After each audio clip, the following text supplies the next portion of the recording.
And today, well, it was his decision, so I can't be blamed for this. We're going to talk about going off the grid, the pros, the cons, and kind of how you can do it if you really want to do that. All right. Do you want to introduce the topic, mate? And hello. Absolutely, absolutely, bro. It's a real pleasure to be here with you again.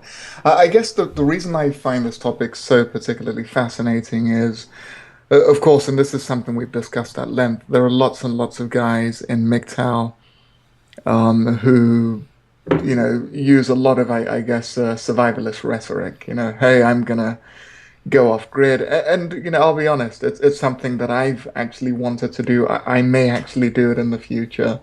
And that is just to simply live completely separately to the rest of civilization. Not because I think they're doing anything bad, but just because I like the quiet. I enjoy the wilderness. So I thought this topic is one which people just might enjoy out there. But I guess the goal really is to also discuss what are the practicalities. What do you need to be able to do or become to actually make such a thing work? Mm. And really just to explore some of those issues. I guess there are lots and lots of misconceptions out there. Yeah, we You know, did talk about some of them. exactly. So earlier on, I thought, hey, hold on, all I need to know is X, and you said, look, actually, that's practically useless, right? Yeah. We'll get into it for, in a bit, the negative aspects of it. I'm very big on negative. So, I'll talk about the negative aspects of it and, maybe we can find solutions to it. But it seems to be one of the things that MGTOW-minded men seem to like. And I think it's the idea of independence, getting Uh, in touch with nature, which is, a very male thing to like. And, getting on with life on your own. Absolutely. And also, I think on some level, it's also incredibly fun. So if you happen to be in a setup where you're living off the grid with, let's say, a lake nearby, the ability to just go in the morning, catch some fish, have a breakfast. It's quite, it's an enjoyable way to actually live if done right. So I think on some level, because so many of us live in big cities, we kind of look very longingly at the kind of off the grid lifestyle. Mm. And yeah, so yeah, I think certain aspects of it I would absolutely love. And well, you're saying that, and all I'm thinking in my mind is kind of like an Into the Wild situation where some guy decides it's the best thing in the world to go and live on his own, in Alaska or something, and he just goes and dies of starvation. And it's one of the negative aspects, I guess. But I mean, there are different levels of off the grid, right? You can do off the grid if you really want to within a city or within, let's say, within a big country without necessarily resulting in living in the woods. Uh, Exactly. and I can definitely see that happening quite easily in the United States. So let's talk about some really, really simple things. How would Okay. one go about doing it? That's a great question, and I think the first thing to do is this. There are probably a load of questions that you need to ask yourself. So every single man wanting to live off the grid or sorry, to get off the grid needs to ask himself these questions very, very honestly. The first I would say is possibly the most important, and that is, do you have enough money? I know that often we think living off the grid it is far cheaper, but at least initially the setup costs are going to be very, very high. Even if you're building a really, really simple kind of self-contained log cabin, that's going to take a lot of money, and it's going to require that money to be paid up front. You're going to need to buy land. Hmm. All of your food is going to need to be brought in at expense till you can develop the skills to either kill something to eat. And I guess maybe the second question is, how will you power your stomping grounds? A lot of us still enjoy the benefits of electricity. Yeah. I guess there are probably some guys out there who want no electricity whatsoever. Then this question, this issue doesn't apply to you. But if you plan to use the internet, gaming, any kind of telephone, you're going to need electricity. So how are you going to power it? If you're off the grid, let's say in a part of the world which is really, really sunny, you're completely fine. If you're out in Alaska, you need another way to generate power. The third important question, and which is one that I've been mulling over myself, because of course, I'm getting a house built in another part of the world, Mm. and I may live off grid because the place is very, very rural. Are you going to be using, how are you going to catch your food? Hunting versus farming. If you don't want to, interact with the local supermarkets, hunting in certain countries may be completely illegal because guns are illegal, or guns may be legal, but it may simply be illegal to actually go and hunt. Game is not available throughout the year. That's a misconception that a lot Mhm. of people have. Animals are not there throughout the year. They hibernate. I mean, there are various kind of patterns that they tend to live by, and for large parts of the year, you may simply not find anything to kill. Yeah. So I would say that farming is a far better way to guarantee that you have a ready supply of food. And also, what I tend to find, I mean, for example, in my country of Nigeria, Mhm. where you can get some type of animal to kill throughout the year if you go deep enough into the jungle. There is always something, but of course there are lots and lots of poisonous snakes, Yeah. and so that these are all very, very real considerations. So hunting versus farming. Also, another key question that I think is absolutely essential to ask yourself is, do you know what is edible? We are, most of us, brought up in these huge kind of concrete jungles we call cities, Mhm. and it's edible because it's sold to you in a supermarket. You Yeah. know? Basically, yeah, yeah. Yeah, The you majority know, of the stuff out there, you can't just pick it up and put it in your mouth. Yeah. exactly, exactly.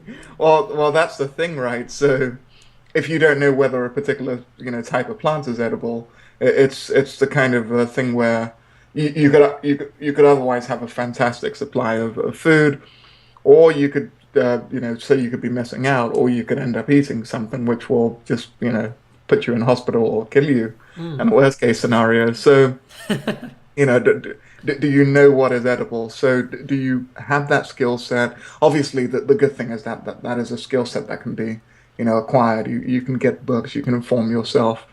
The fifth, or sorry, yeah, fifth question, how difficult is it to get clean water?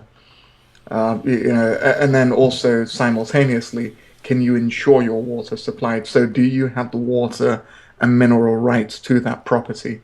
Whether it's your property, whether it's public land, is it legal to get water from there? Mhm. Don't assume just because you own a bit of land that you have the water and mineral rights. In most cases, where you buy a bit of land, you don't actually own the mineral rights in the overwhelming majority. And what would then have to happen is that you would then separately have to legally lobby or purchase the water and mineral rights. So, and this will be enforced. If the government finds out that you're on a bit of land and you're taking water, they will enforce it, and they will try to get you to stop. And I guess that the next, which I actually thought was the most important, but I think you would disagree. You know, how are your first aid skills? But you don't think that's such a huge issue. Well, I mean, what you're really talking about, the way that you're describing it, is going completely off the grid, away from civilization. And not, I understand you don't mean that completely, but you mean in a situation where you're self-sufficient, you're living by yourself, generating the energy that you want to generate, utilizing your waste, I guess, to farm the land, then you're eating from whatever you're farming, you're utilizing wildlife from around in order to produce your meat, and finding fresh water in order to drink. That is an extreme scenario. When in situations like that, I think having a skill set of basic, I don't know, let's say first aid knowledge, let's call it, that's not going to cut it.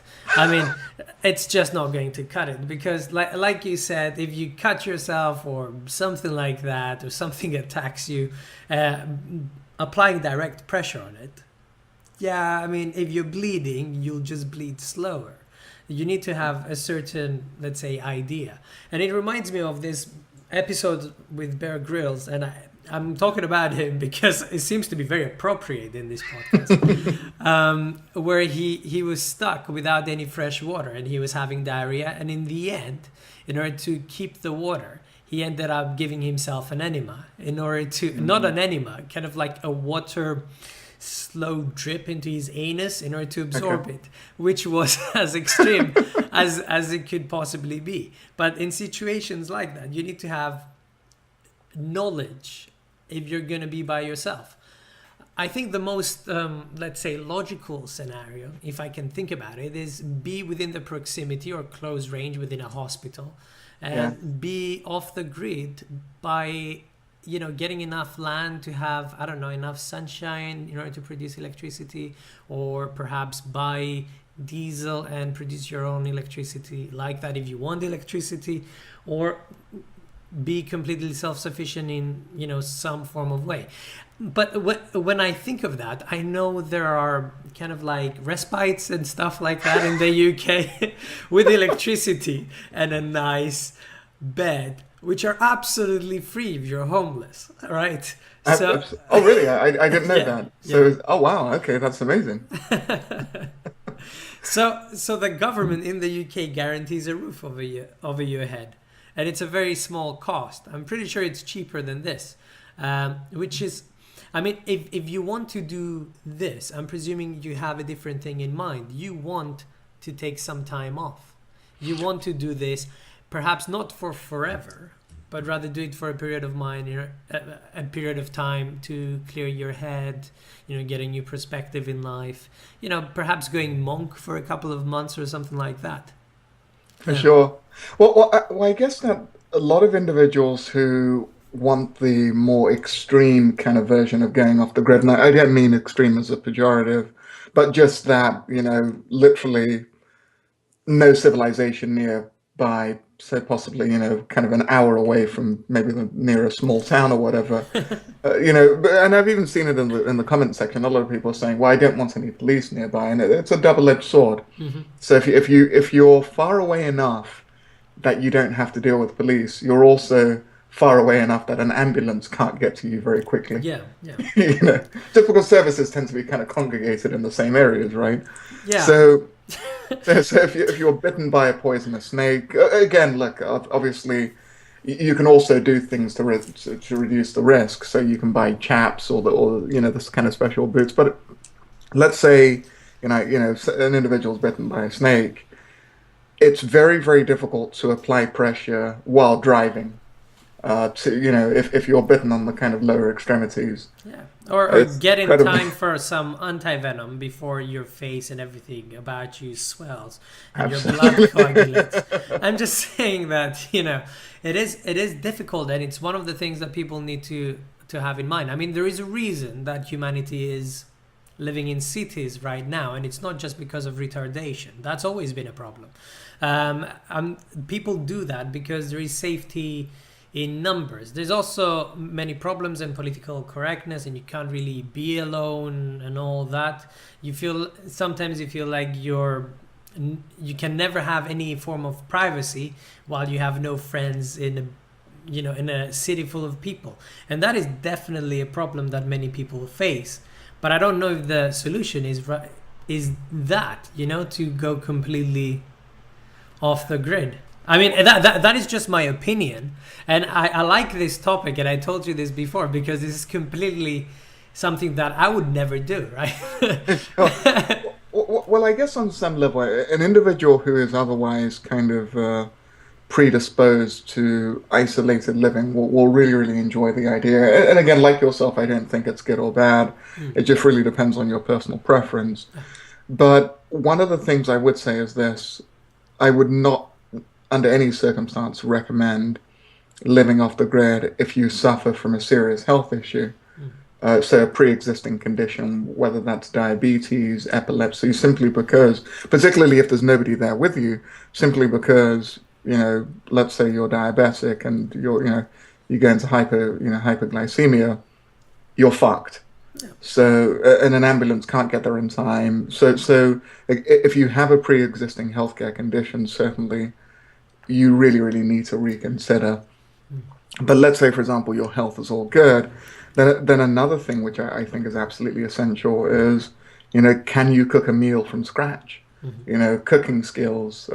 There's a huge difference in cooking ability, in terms of me going to my local supermarket, essentially, starting off on the internet, getting a recipe, going to my local supermarket, buying the six things for that recipe, getting the rice together, putting everything together and making a meal versus literally cooking a meal from scratch. That they're not the same thing Absolutely. at all. And Yeah. I can tell you that from first-hand experience. Agreed. Because I mean, personally, I had experience in butchering animals, let's say, when I was younger. So Okay. I understand that, people look at meat and they think meat naturally grows like that on animals. I'm shocked at that because of my upbringing and the way that I grew up. And I and I'm like, you do look at animals, how they really are. You need to kind of like dig the meat out of them. It's kind of a thing that exists inside of them. Oh, absolutely. You need to have the ability to butcher, you know, the, I don't know, whatever you kill, you need to be able to cook it properly. You need to make sure that you keep it or have the techniques in mind that you can maintain the meat for longer.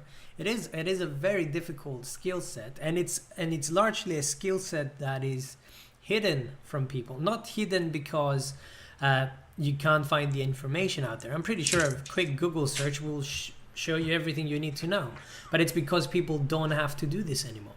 Absolutely. And I butchered an animal as well before. Well, multiple animals Yeah. just in my childhood. And one of the things you absolutely need to be completely clear of is, how to butcher the animal so that the bile doesn't burst.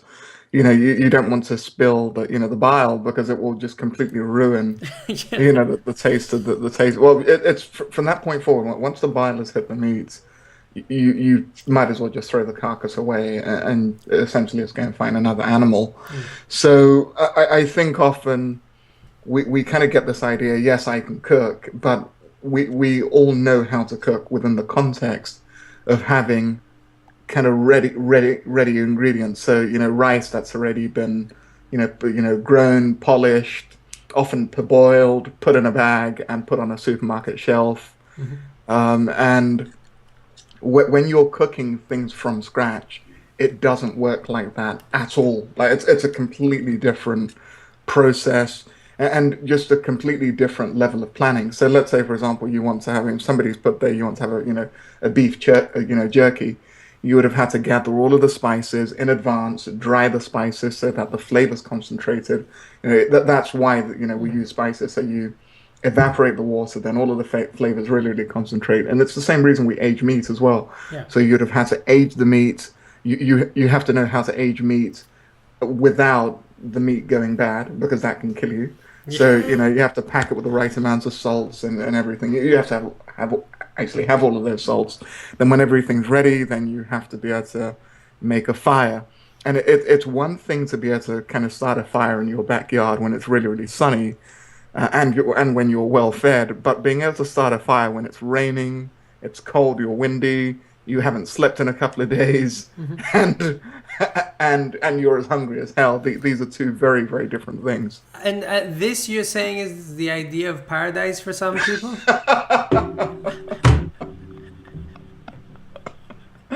I I think Golden Eagle Owl will be up for it. Yeah, I mean, there are certain things that you can do, and I think there are certain things that you can train for. But I think you need to have a backup plan. If Yeah. people can do these kind of things, like you can choose to be off the grid, but have like pre-charged batteries and a phone nearby in order to call an ambulance when you fuck up, right? Um, if you run out of food, have some cans saved up that you can use in order to feed yourself in Oh, just in case. Have antibiotics on the side. Don't think that human beings used to live to 100 years as they do now. In the past, average life expectancy was 30 years, 25 years, it was something like that. So we need to be careful, right? Here's a great suggestion that WHO has put. He said you can keep the flints under your balls. It's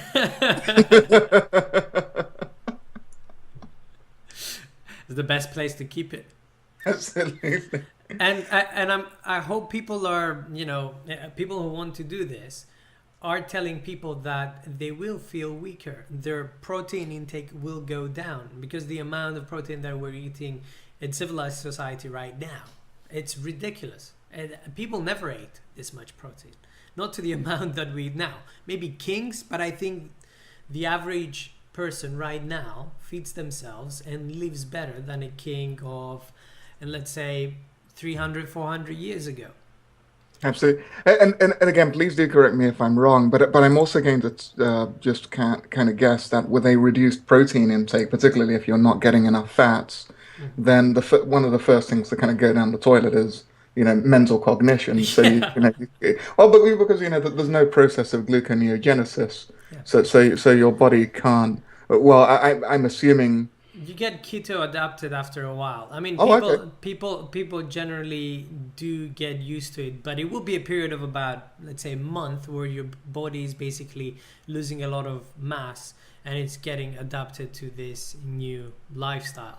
Because it is not abnormal for people, instead of having the primary source of, let's say, fuel in their body being just sugars, which is right now, it's basically carbohydrates being broken down, but it could be, for example, fat. And that's what people used to do, and that's why fat is so highly regarded. Yeah. And it's actually being proven now that fat in your diet doesn't predispose you to heart disease. It's Oh, not well, that. quite the opposite, Yeah, right? yeah, Quite the exactly. opposite. So all these things are just myths of, let's say, a couple of years back. We need to understand that human beings can be healthy, yes, with a lower protein intake, let's say, and a higher fat intake. But it still needs to be, there still needs to be some of it there. Because, like I said, it shouldn't be another into the wild situation. And I think if someone wants to do that, and it sounds beautiful, I mean, people do this for a month. They go away, they take a month of holiday, and they go and do this, and they come back. And it's as if they have a new outlook on life. But they have training. And if someone wants to do this for a prolonged period of time, I would say they need training, Oh, quite serious training. I agree. I agree. And again, look, I'm certainly not trying to put anybody off. In fact, I probably at one point will be doing this myself, at least for a limited amount of time, or It's possibly been permanent. nice knowing you, man. Well, because again, I really, really enjoy the wilderness, but Mm. I also am under no illusions. Trying to get 2,000 calories a day is very, very challenging in the wilderness. Yeah. Because again, so much of our calories come from things that are very, very difficult to produce if you're alone, in some cabin somewhere. Whether that's potatoes, of course, who knows how to grow potatoes? Well, but You most people take a don't. potato and cut it in half and play. Absolutely. Then yeah, absolutely. I know that. Absolutely. Well, it also works a little bit better if you dip it in hot water, I find as well. But hey, Yeah. that's I mean, my experience has been, and this is all from childhood. I know how to do these things, and because I've learned how to do these things, I choose to live in a nice flat. Buy the meat of the supermarket, cook it at the safety of my own home, use the extractor fan just to remove all the bad smells, and try to live comfortably. And I think, I mean, it is, you cannot get the experience. And I do understand the experience that you can get by going on your own and cleansing your mind. And I think that's what's attractive with this. It's that clarity that comes from looking after yourself, that confidence that comes from, getting through that and knowing that you can actually do that. If you do that, yeah, and you do feel like a different person afterwards. But do you really have to? absolutely. Well, I guess one really, really, I think you kind of pointed it out well earlier on. If you live close by to some kind of a settlement, so let's say for example, a couple of guys in the comment section are saying, "Well, learn how to fish," and they're completely right. That's a great skill to have. not even just for wilderness survival, but just also it's a really really enjoyable hobby. Mm.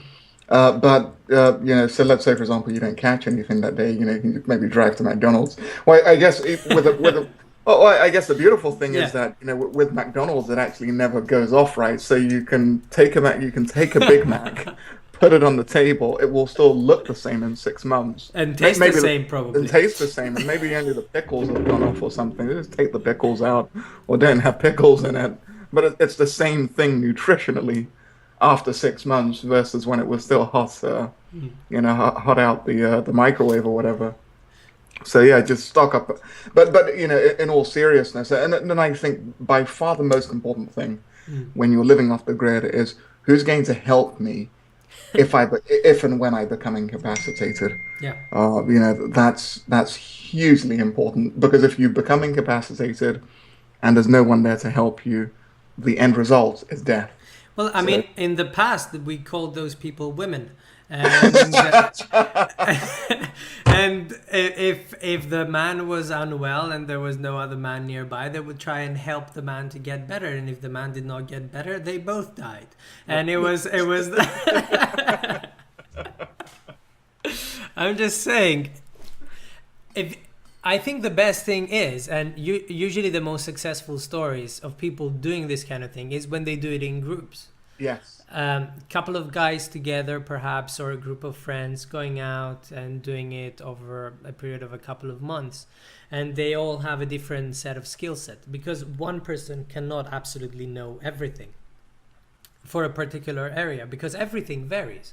What you can eat in a particular part of the world would vary in comparison to somewhere else. So they bring in a different set of skills and they help each other. They divide the labor and they work together, and they have someone to talk to. And it's still quite cleansing if you want to go by yourself. A guy is not going to bother you as much as a woman would, right?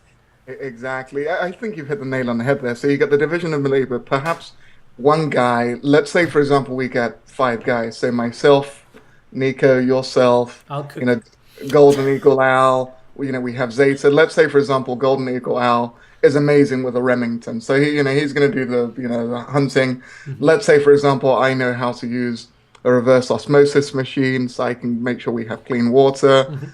and the farming. So you're the medical guy, and Zeta's also providing some kind of input. Let's say he's really really good with machines, so if car repairs, that kind of thing, then it can actually really really work. Yeah. And I think Kyrie is right. So doing it all by yourself, that's where things can get dangerous. And again, it simply is, if you become incapacitated, if let's say you're walking through the forest, and this happens all the time. Let's say like part of a tree just falls down. Like this really is a regular occurrence in a Mhm. forest or a jungle or whatever.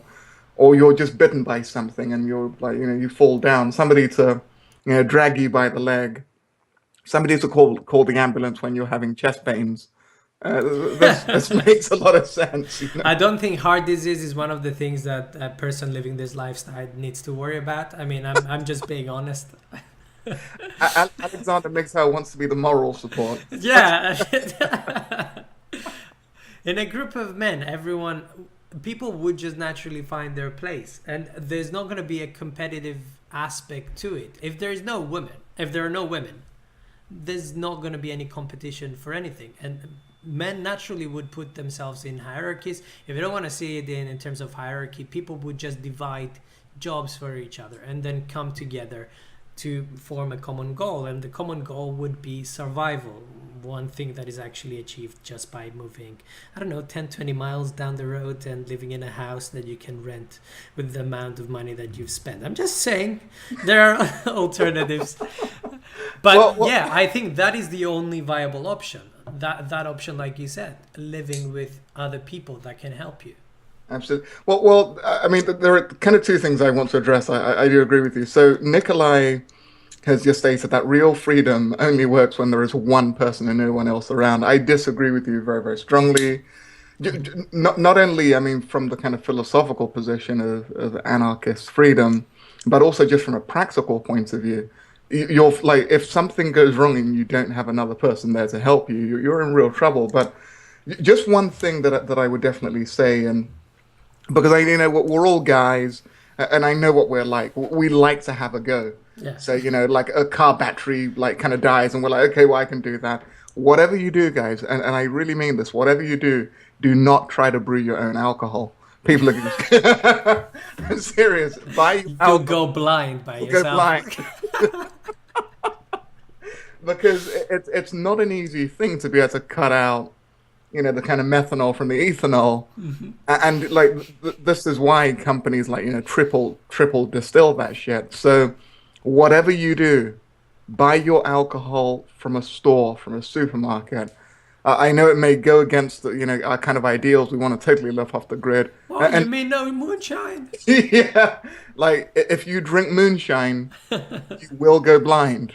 Yeah, I know. Particularly if you drink it alone, like let's say you make that shit alone and you drink it, like you're like that's really a problem. So order that shit from Amazon. Jeez. It's you actually hit the nail on the head. First of all, let me address Nikolai's question as well. What he not question, rather statement. He's saying that true freedom can only exist when you're by yourself. But the reality is, what people want to see as freedom is being able to at least have some spare time in your day where you're not worried about surviving, right? Having other people will give you that free time. If you see the Maslow's hierarchy of needs, when you live off the grid, you go all the way fucking down, right? All the way to the bottom, and all you're worried about is about getting through the day. What's gonna get me through tomorrow? How am I gonna feed myself? How I'm gonna, I don't know, shit in a place where a wild animal is not gonna find me. Things like that. And you need to be free to have some time for yourself, other than worry about all of those things. Having people with you, yes, it means you have to deal with people that you might perhaps not like as much, and like with every kind of relationship, time together actually might make the relationship decay a little bit.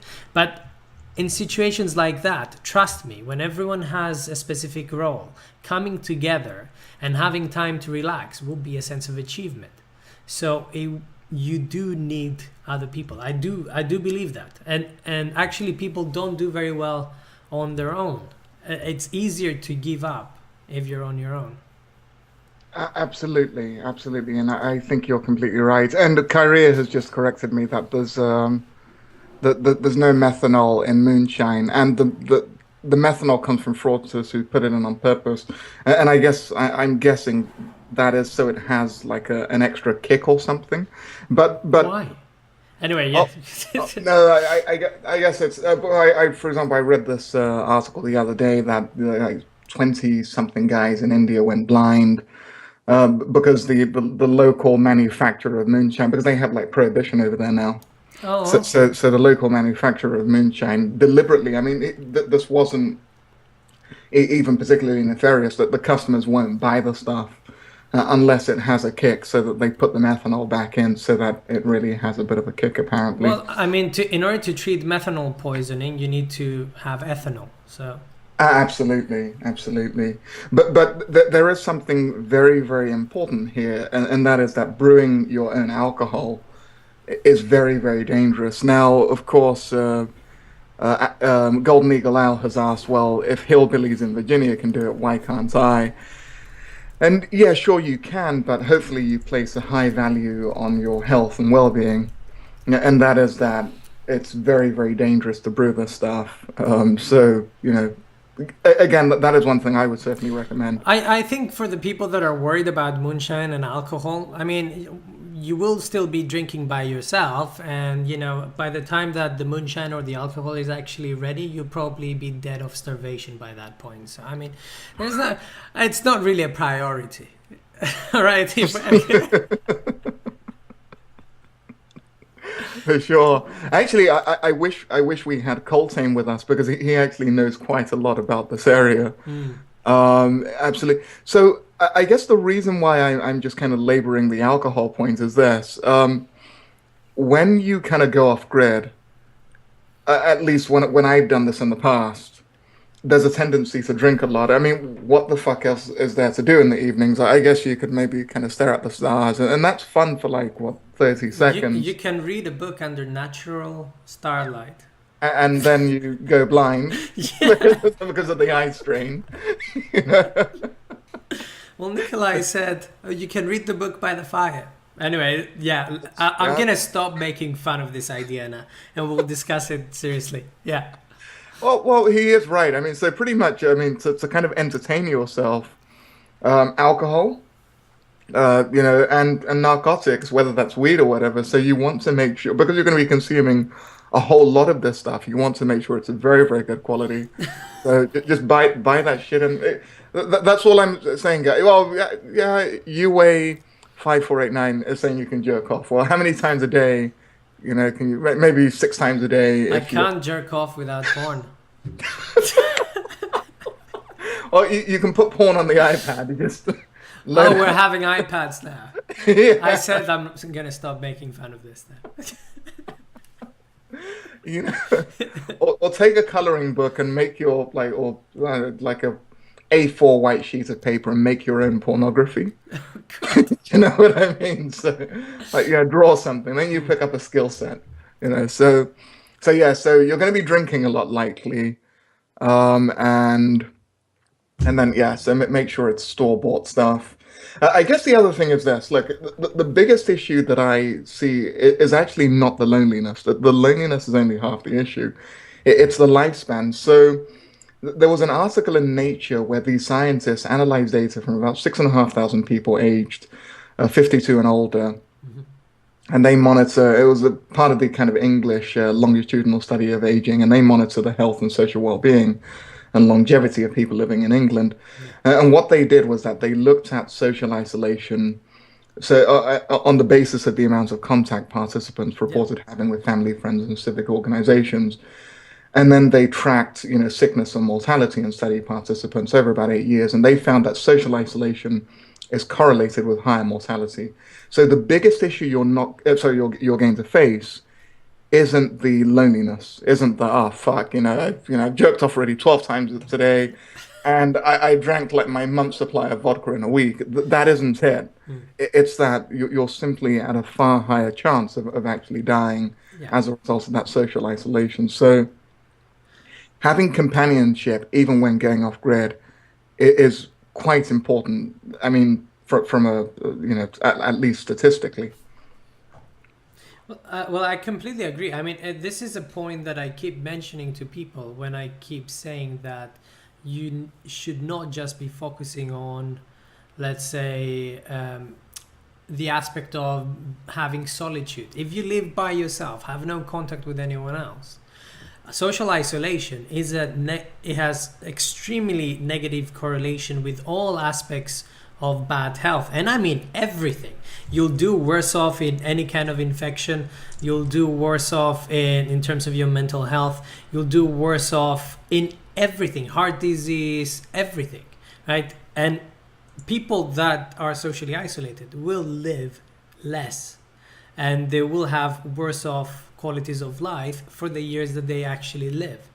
It is very, very important. And I noticed there that you put that article in the chat for people to have a look at. Yeah, social isolation does shorten lifespan, and that's presuming for the really successful people that do manage to live by themselves.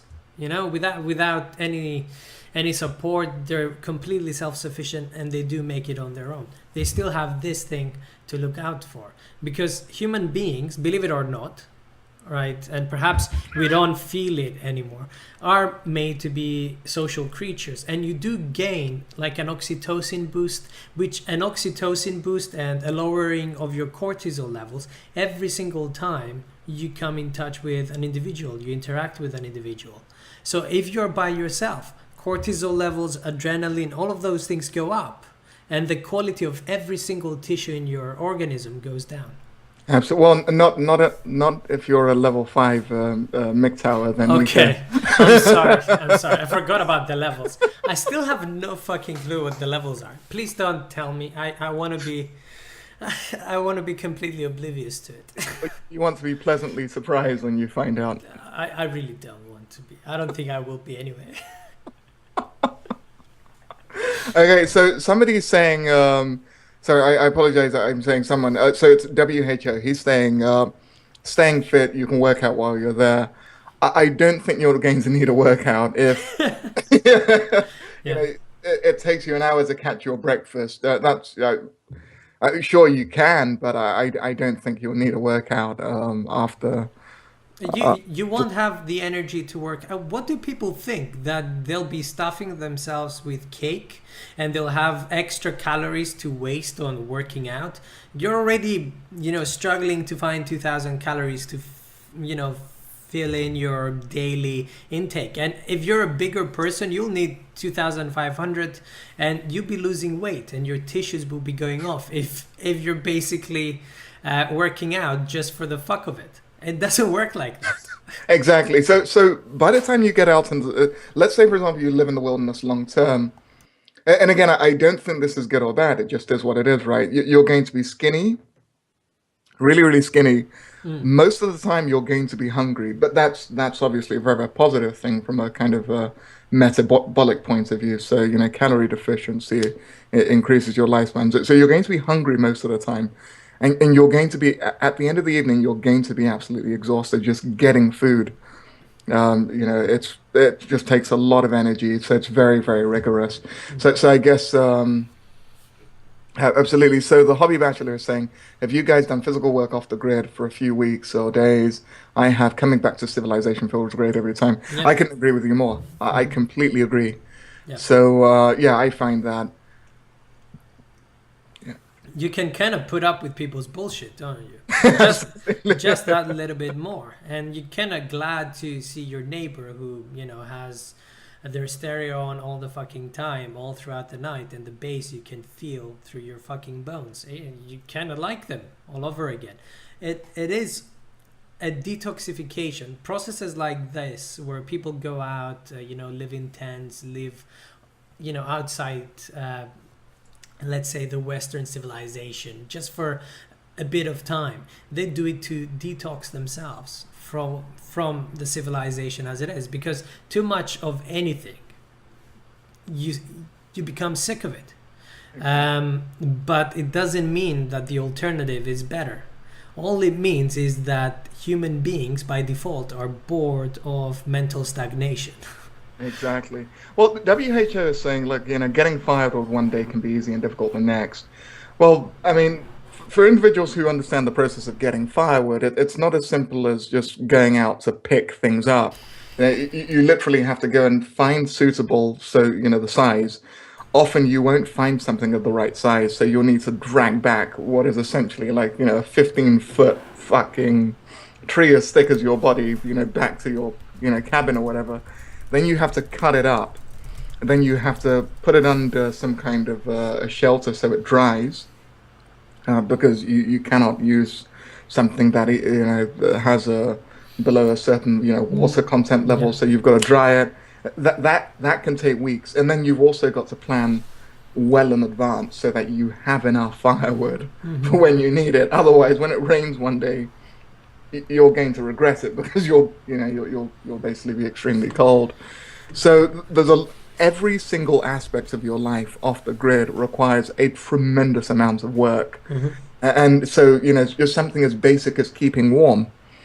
So building the shelter, building maybe a 10 meter by 10 meter shelter that you're going to put all of the wood under, for drying. Um, and of course, look, we're talking about a specific type of thing. So Anonymous SWE is saying, well, you can just bring matches, and you're completely right. You can also bring gas. So you can take all of these things with you. But Yeah. if you want that kind of real experience that our ancestors had, where it's like you're chopping logs and attacking like the neighboring village, Yeah. all of that stuff, right? Forgetting how to talk and use written language. Yeah. Just going So, backwards. pretending animals can hear you when you Yeah. talk to them, just that just so everything takes a lot of time. Mm. So again, I guess so.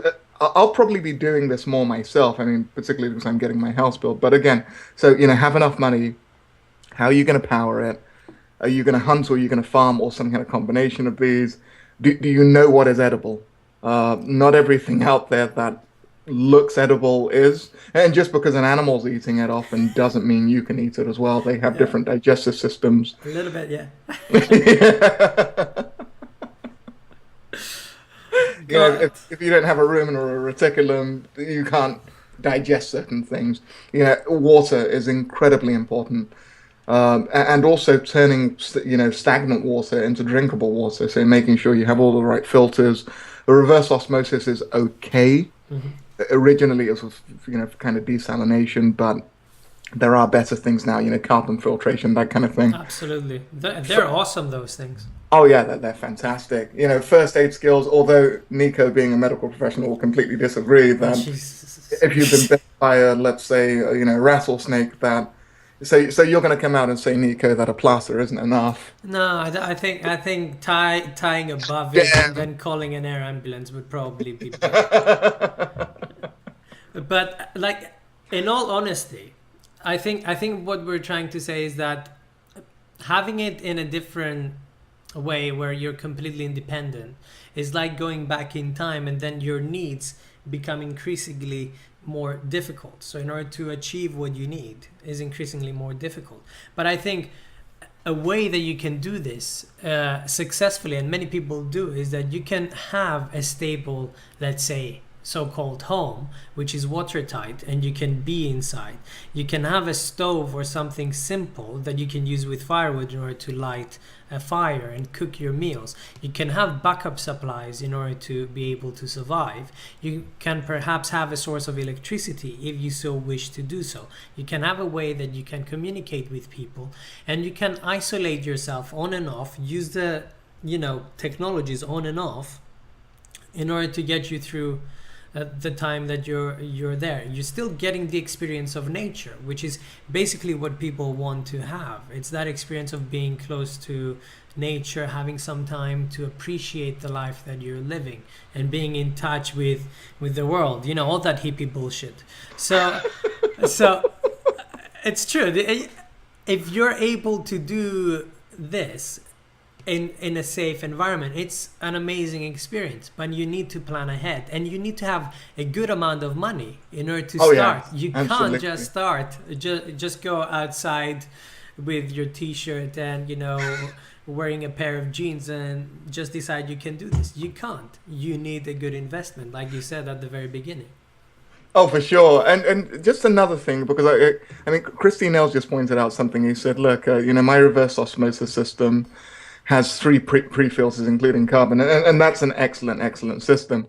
But I guess another thing we overlook is this: when you take baths, particularly, let's say if you're in a kind of wilderness scenario, the water is often really bad for you, but because half the time it may be stagnant. There are just so many just particulates in the water. It may have chemicals from further up in the water stream, or just maybe just simply filled with microbes, which are bad for you. So you also need to filter. I mean, just for your own long-term well-being, so you don't pick up just some nasty parasite.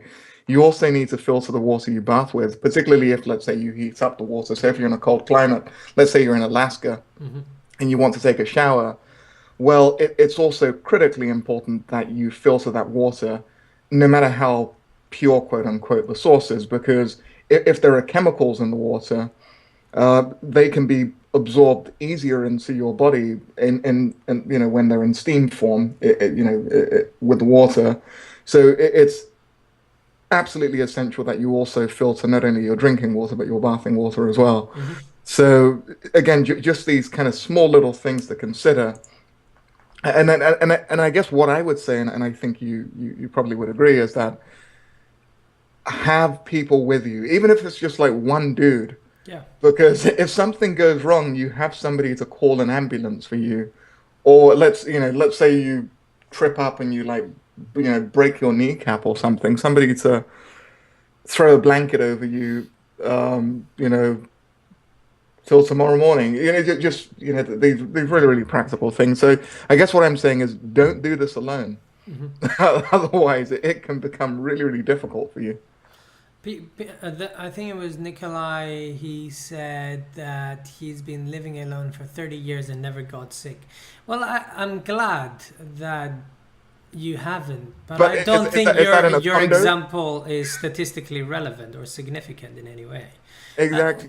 Well, is that like in a downtown like Manhattan condo? It's like, hey, I'm living off the grid, and he like shuts the electricity off. it's basically what people mean off the grid, and that, in all honesty, that's what I thought you were going to talk about when you first mentioned off the grid. You just Oh, meant I see. stop paying for an internet connection and stop paying for your electricity and build a fireplace in your own living room. Against the tenancy agreement, the landlord Yes. has been trying to kick in the door You for don't six care, months. man. You don't like money. You don't believe in money anymore.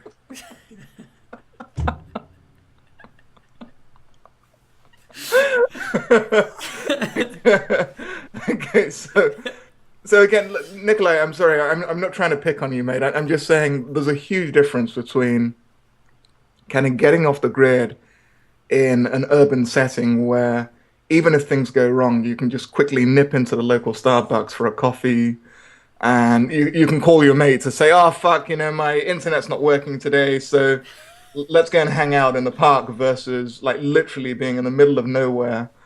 And because you didn't even tell your friends you were leaving, they now won't pick up your calls, kind of thing. So, you know. Well, I mean, yeah. I'll let you summarize this because I think you wanted to go somewhere at 8, right? So it was going to be a short podcast. I know everyone's loving our jokes. It is a joke. Don't live off the grid. I don't mean that. Yes, I do. Now, do you want to summarize an idea, let's say, of what you have in mind, an example of how you would be able to do this? Absolutely. Have some money. Make sure there's energy. Make sure there's a friend with you. So whether you're going to be out there for a day or 6 months, make sure there's a friend with you. Make sure you have a plan for what happens when one of you gets sick. So, okay, so it's going to take an ambulance 45 minutes to get here. Make sure they will actually come. So speak with them. Let local law enforcement know you're out there. Let the fire brigade know you're out there. Let the ambulance service know you're out there. And do not brew your own alcohol. I know that seems like really really weird because that's part of the fun, right? I'm Hmm. gonna make my own moonshine and like just fucking dance around a campfire. Well, By yourself, yeah. by yourself, and I get to masturbate 4 or 5 times a day. Don't brew your own alcohol, and make sure you have a friend with you. Hmm. So that's and also yeah. So uh, and I guess maybe one thing I'll say is that you guys you'll probably notice in this discussion we've mentioned very very little about guns. Uh, you know, and that's for a very very good reason. Um, it's just that they're practically useless out there. So maybe you're going to shoot some, A bear. yeah, but for all intents, you're not going to need a gun on a day-to-day basis. I think certainly a handgun is useless out there. Maybe the only thing you may need is some kind of a rifle just to pick things off from long range. So I don't think guns are hugely important there. Nobody's going to come onto your land and try and get you. Hmm. Uh, Golden Eagle Owl saying the last thing on your mind will be masturbation. I actually agree with you. Hmm. I really, really agree with you. Let's say you're subsisting on about 1,500 calories a day. Your libido is not going to be there. Yeah. You're just going to be hungry all the time. But hey, look, I don't think living off the grid in this way is a bad thing. It can be enjoyable, and it just forces us to explore another part to our being, right? Yeah, yeah, and I do think that men need to get in touch with their inner, let's say, caveman. Absolutely. Being able to live on the wild, it does give you a sense of confidence that you wouldn't necessarily have without going through those experiences. But again, I do think, and if I'm being absolutely honest, if you're gonna do this, you need to go around to people that know the skills, learn the skills from Yes. beforehand, learn, get another friend who's crazy enough like you are, and wants to join you, go with them. Have a place where you've informed everyone that you're going to be there or around that area, let's say, and you prepare yourself even medically and have some backup even when it comes to food. Trust me, when you're starving yourself, you're not going to feel like you're failing if you end up opening a can of food. Exactly. It's just there for just in case. This is the reason we've advanced in civilization. It's basically having the ability to have backup plans all the time. And dry food, canned food, all of these things, they Biscuits, never go off. beans, absolute biscuits, beans, sugar, Yeah. all of that stuff. Also, remember some food walks as well. So look, if shit hits the fan and your dog is like, if you've got a dog with you and all else, you've run out of canned beans, hey, that's also edible as well. Hard but edible. Yeah, yeah, it So, is. There are lots of options out there, and I do think it can be fun, and I do think that many people get pleasure from it. There are content producers that I talk with that do this kind of thing, and they enjoy it, and they disappear for months, and then they're like, "Well, I was living as a hippie for so long, and I came back." And I feel like a new man, because in essence they are. All of the cells in their body have died and have been replaced with new ones because of the stress of the life that they've lived through. So there are lots of benefits of doing this, and I do think stressing your body for short periods of time is actually beneficial. But I think we should take this brief time to just appreciate the kind of like comforts that we have right now and how easy it is to just come home, have running water, have warmth, have a roof over our heads, and just walk for 5 seconds and grab food that you can cook with in under a minute and sustain yourself. And it's the pleasures of modern civilization.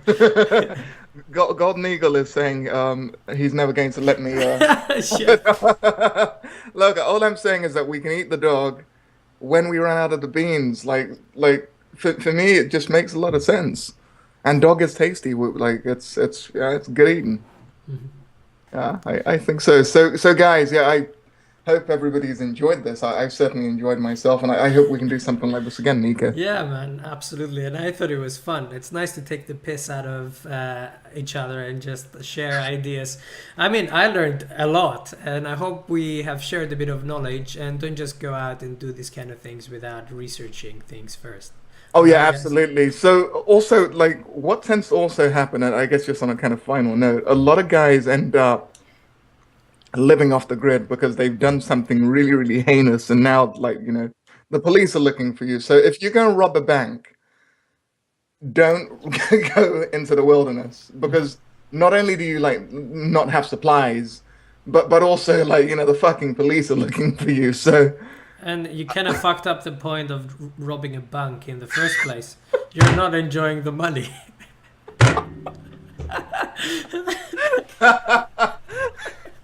It's true, isn't it?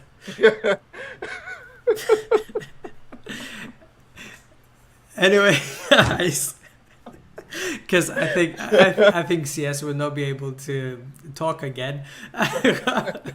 I hope you enjoyed this one, and I hope you had fun. We'll have plenty more with more casual talks and more enjoyable talks, and we can cover any and every topic that pops in our heads.